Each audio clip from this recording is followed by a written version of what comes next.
오늘은 친구를 빛나게 하는 사람이라는 제목을 가지고 함께 말씀을 나누고자 합니다. 약간 오늘은 창세기가 아니라 갑자기 좀 사무엘상으로 돌아왔 말씀을 나눕니다. 오늘 목장 개편이 있어서 목장에 대한 좀 말씀을 잠깐 나누려고 합니다. 많이 들어보셨겠지만 사람은 혼자 살 수 없는 사회적 동물이라고 합니다. 분명한 것 같습니다. 사람은 다른 사람과의 관계를 통해서 성장해 가는 것 같습니다.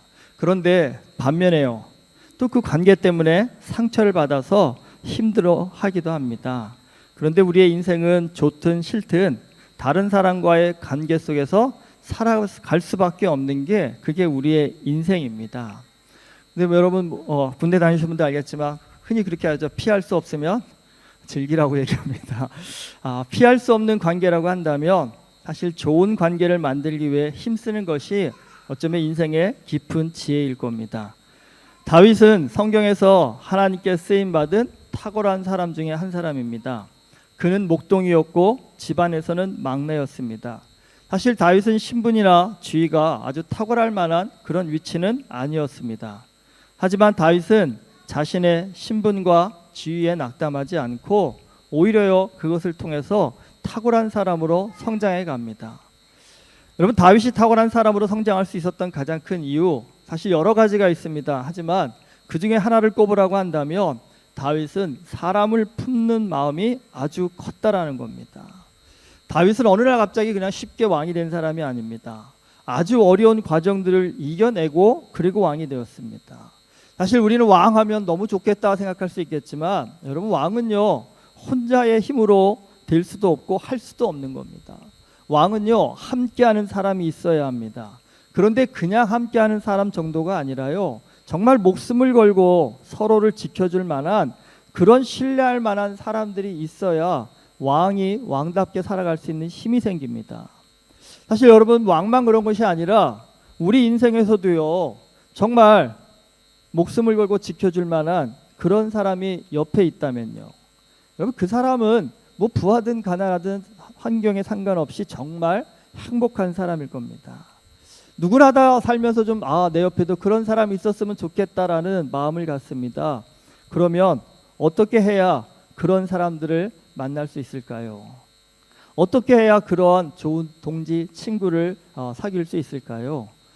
여기에 대한 좋은 답이 다윗이 보여주고 있습니다.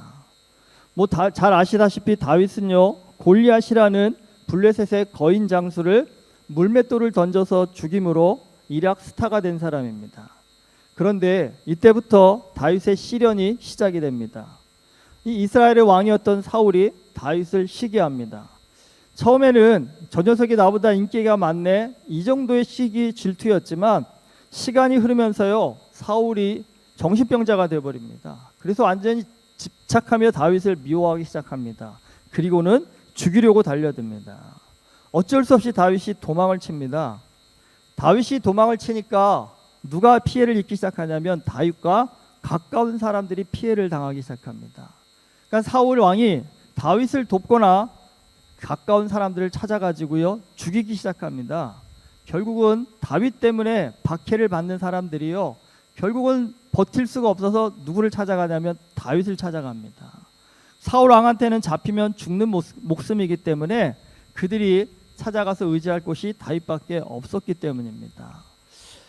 다윗 입장에서는 사실 반갑기도 하지만 솔직히 난감합니다. 왜냐하면 지금 다윗도요 자기 몸 하나 간수하기도 벅찬 도망자였기 때문입니다. 그런데 다윗을 찾아온 사람이 한두 명이 아니라요 400명이라고 성경에 기록하고 있습니다. 사실 400명 이런데 이건 장정만 400명입니다. 여러분, 여기에 딸린 식구 보통 4명 치면요 한 1600명 정도가 이 다윗을 따라왔다는 겁니다. 근데 그들이 살 곳이 없어서 급한 대로요 아둘람 굴로 도망을 쳤다라고 얘기합니다. 여러분 생각해 보십시오. 1600명의 사람들이 동굴에 같이 산다. 제 상식으로는 사이좋던 사람들도 아마 싸우지 않을까 싶어요. 이런 인간 나하고 나 여기서 못 살겠습니다 하고 아마 난리치지 않을까요? 정말 많은 갈등이 발생할 수 있을 겁니다. 그런데 이들은요 불편함을 감수하면서도 비교적 잘 어울려 삽니다. 그런데 문제는 사울 왕이 다윗을 죽이기 위해서요 아주 집요하게 추적을 해옵니다. 사실 이스라엘은 영토가 그렇게 넓은 나라가 아닙니다. 한국으로 치면 경상남부터 합친 정도라고 합니다. 문제는 그래도 산이라도 많으면 어디 도망갈 곳이라도 있는데 이스라엘은 광야가 많습니다. 결국 뭐냐면 땅도 좁고 광야도 많습니다. 도망칠 곳이 많이 없다라는 겁니다. 사울이 이잡듯이 이스라엘 곳곳을 누비면서 다윗을 잡으려고 혈안이 됩니다. 다윗은 그런 사울을 피해서요 정말 열심히 도망을 다녔지만 정말 이 많은 사람들을 이끌고요 더 이상은 도망칠 곳이 없는 그런 절박한 상황까지 다다르게 됩니다. 결국 다윗이 생각해냅니다. 이스라엘의 적국인 블레셋으로 도망을 치자. 그곳에 가면 사울이 못 쫓아오지 않겠느냐. 다행히 블레셋 왕이요 다윗에게 시글락이라는 마을에 정착을 하라고 배려를 해줍니다. 도망자 신세로 살던 다윗과 그의 사람들이 이제 좀 안정을 취할 수 있는 그런 상황이 됩니다. 하지만 그것도 잠시요 블레셋이 이스라엘과 전쟁을 벌이는데 블레셋 왕이 다윗한테 너도 참전하라고 명령을 합니다. 문제는 이 전쟁에 참전하는 순간 다윗은요 이스라엘의 원수가 된다는 겁니다. 그렇다고 참전을 안 하면요 블레셋 왕이 다윗을 가만두지 않을 겁니다. 다윗은 이러지도 저러지도 못하는 정말 또 그런 상황에 처해버립니다. 어쩔 수 없이 다윗은 블레셋 왕을 따라서 전쟁에 따라갑니다. 근데 여러분 인생을 살다 보면 정말 이러지도 저러지도 못하는데 이럴 때 하나님이 개입하시면요 상황이 우리가 생각한 것보다도 훨씬 수월하게 쉽게 끝나는 경우가 굉장히 많습니다. 정말 큰 위기에 처한 이 상황에서 하나님께서 절묘하게 개입을 하십니다. 다윗을 본 블레셋의 장수들이요 왕한테 난리를 칩니다. 다윗이 누구입니까? 우리의 영웅 골리앗을 죽인 자 아닙니까? 그는 이스라엘의 영웅입니다. 그런 자가 전쟁에 나갔다가 우리를 배신하면 어쩌시려고 저 인간을 데리고 오셨습니까? 안 됩니다라며 한두 명이 아니라 장수들이 다 난리를 치게 된 겁니다. 장수들이 이렇게 난리를 치니까 블레셋 왕도요 어쩔 수 없이 다윗을 돌려보냅니다. 정말 다윗의 입장에서는 하나님의 은혜로 간단하게 위기를 벗어나게 됩니다. 아마 좀 편안한 마음으로 시글락으로 돌아왔을 겁니다. 근데 돌아오 보니 시글락에 더 큰 난리가 났습니다.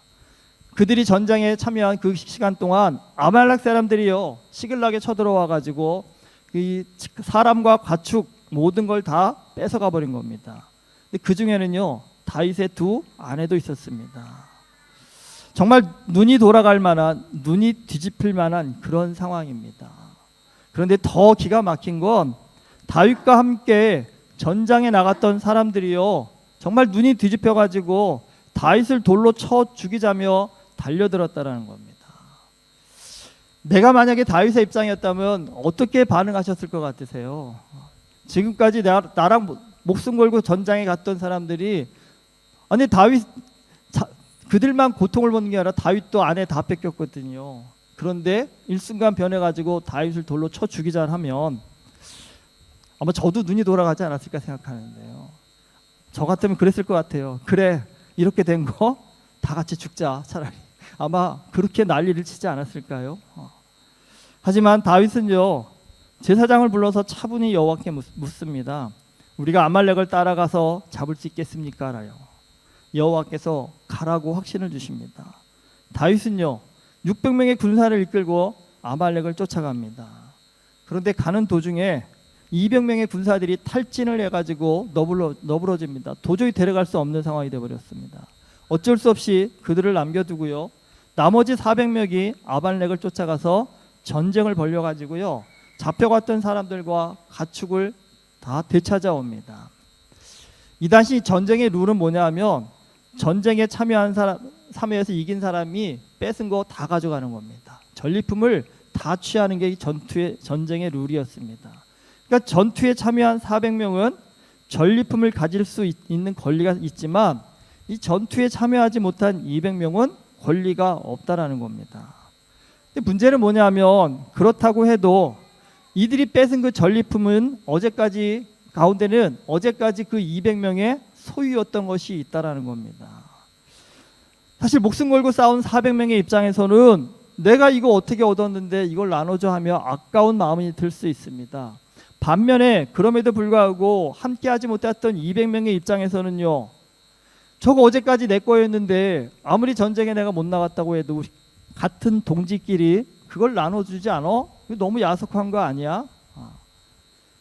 사실 전쟁에 참여했던 400명 가운데는요, 어쨌든 되찾아온 사람들만, 가족들만 그들한테 보내고 나머지는 우리가 갖겠다라고 그렇게 소리를 칩니다.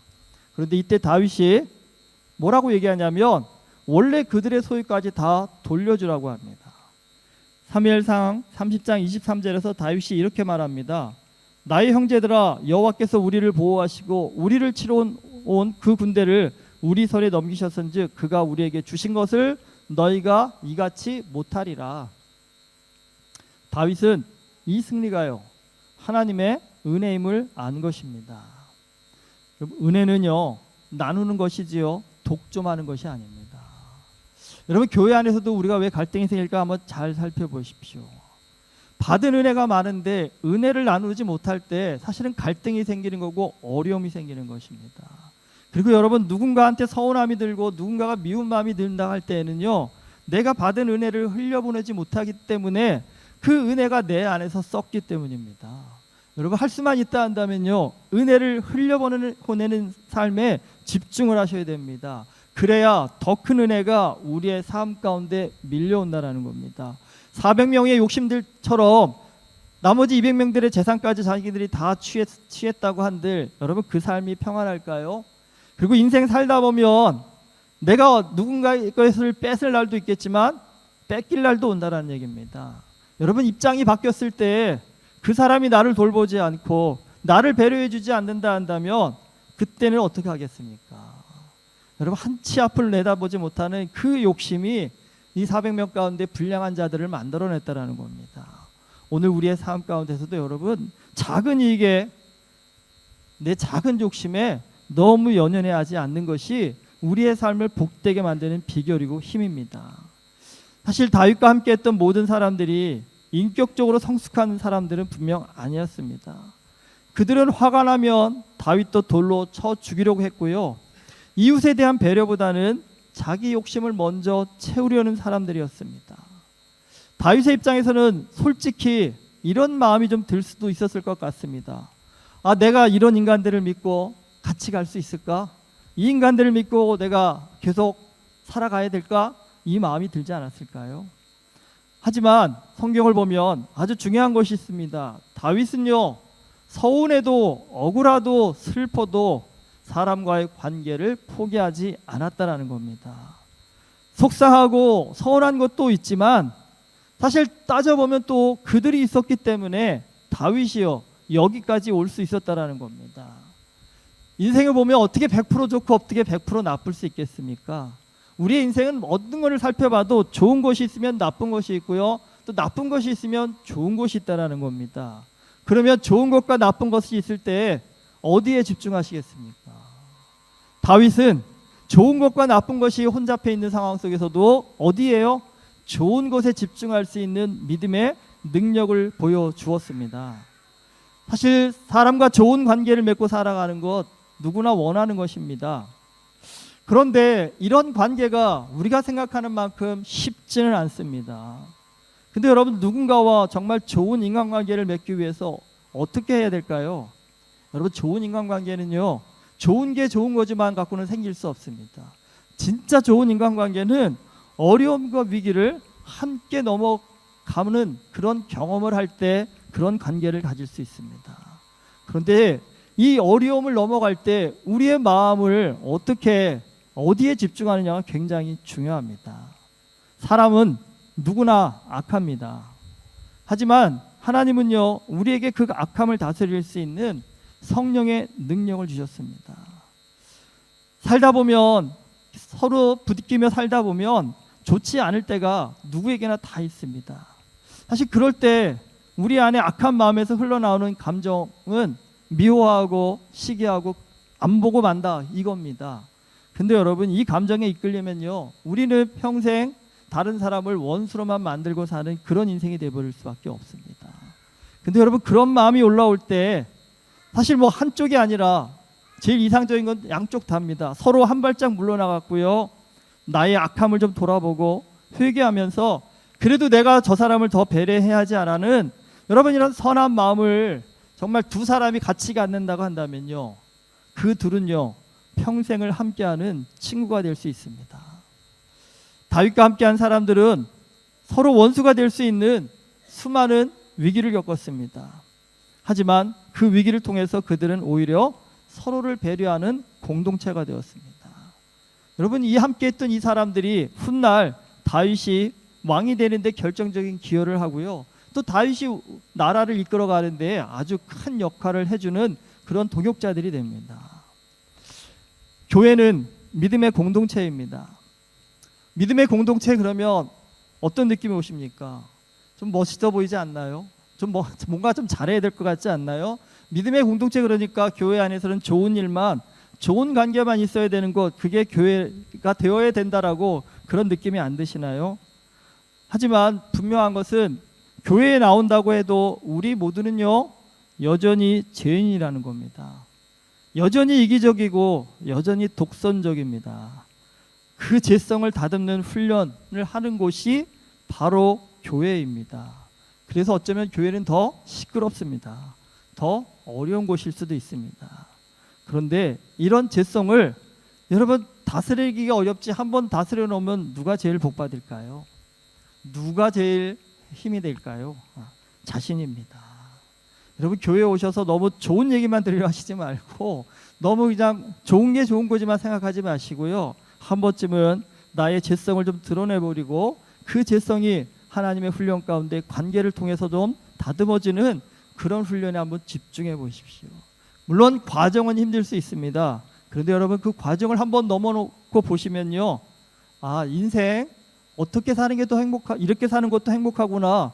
정말 이렇게 사는 게 참 의미가 있구나라는 여러분 그런 깨달음을 얻는 은혜들이 있을 겁니다. 목장을 개편합니다. 지금 너무 힘들었습니다. 어떻게 써야 될지. 뭐 바뀐 분도 있고 그대로 있기도 하지만 사실 이번 목장 개편하면서 이럴까 저럴까 저 나름대로 좀 고민을 많이 했는데 이 말씀이 좀 많이 생각이 나왔습니다.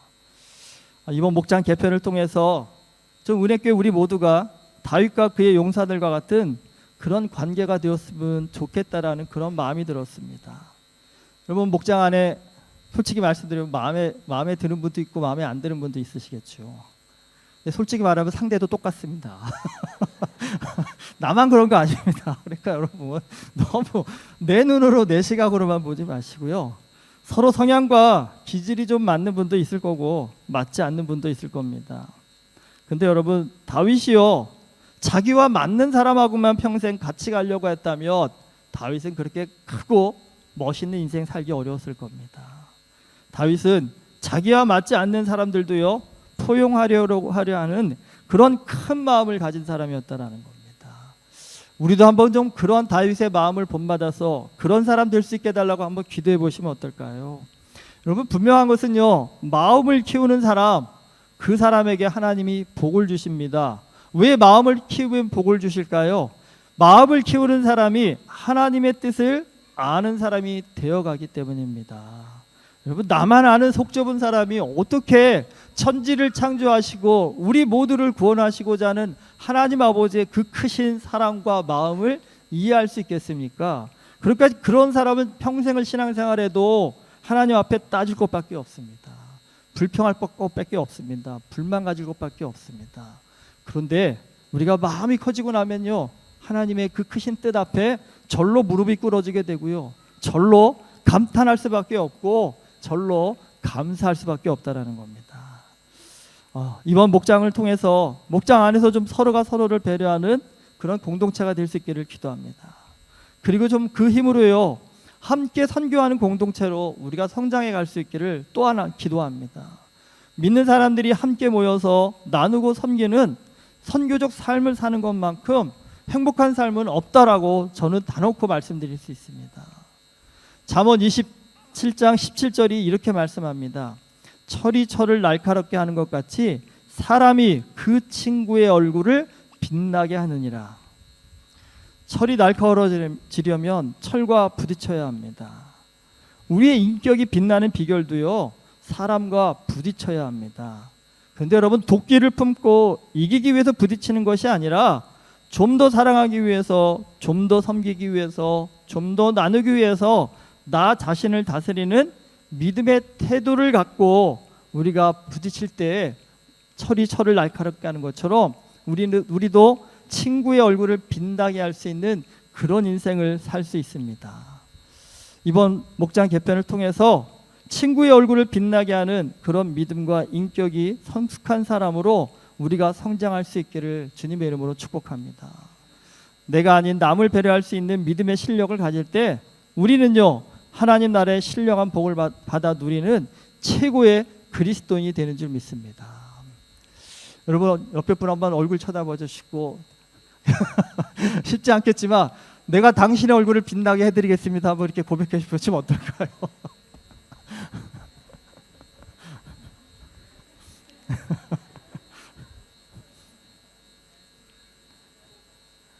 우리 살면서 그런 얘기 많이 들어보셨죠? 네가 어떻게 내 얼굴에 똥칠을 하냐는 얘기를 많이 들어보셨겠지만, 여러분, 그 세상에 그런 말보다는 내가 당신의 얼굴을 빛나게 해드리는 친구가 되어드리겠습니다. 여러분, 이런 마음을 갖고 이런 고백을 하며 산다 한다면 여러분, 그 사람 정말 행복하지 않을까요? 그리고 그 사람으로 인해서 주변 사람들도 행복해지지 않을까요? 여러분, 이번 목장의 목표는 그겁니다. 나로 인해서 다른 사람의 얼굴을 빛나게 만드시는 것입니다. 그것은 내가 잘났다고 얼굴 내밀어서는 될 일이 아니라 내가 그 사람을 사랑하고 먼저 섬길 줄 아는 그 은혜의 마음을 가진다 한다면 여러분이 속한 그 목장이 나로 인해서 빛이 나는 그런 은혜의 역사가 일어날 줄 믿습니다. 은혜교회 모든 성도님들이 목장 안에서 더 행복해지시고 더 빛날 수 있는 그런 복된 삶을 살 수 있기를 주님의 이름으로 축원합니다. 기도하시겠습니다. 하나님, 이 세상의 그 무수한 사람들 가운데 우리로 하여금 만나게 하신 것 하나님의 섭리인 줄 믿습니다. 하나님의 목적이 있고 뜻이 있어서 만나게 하신 줄 믿습니다. 그 부르심의 목적에 맞게, 그 섭리에 맞게 살아갈 수 있는 우리가 되게 하여 주시옵소서. 마음을 열어서 하나님의 크신 뜻을 바라보게 하여 주시옵시고, 그 크신 뜻 앞에 순종하여서 하나님 친구의 얼굴을 빛나게 해주는 그런 복된 인생을 살아가는 우리 모두가 되게 하여 주시옵소서. 특별히 은혜교회 모든 목장들마다 함께 서로를 빛나게 해주는 친구가 되어줘서 하나님 다윗의 삶을 풍성하게 만들어줬던 그 믿음의 동역자들처럼 우리의 삶이 그러한 관계, 그러한 능력 있는 하나님 삶이 되어줄 수 있도록 은혜를 부어 주시옵소서. 예수 그리스도 이름으로 기도드립니다. 아멘.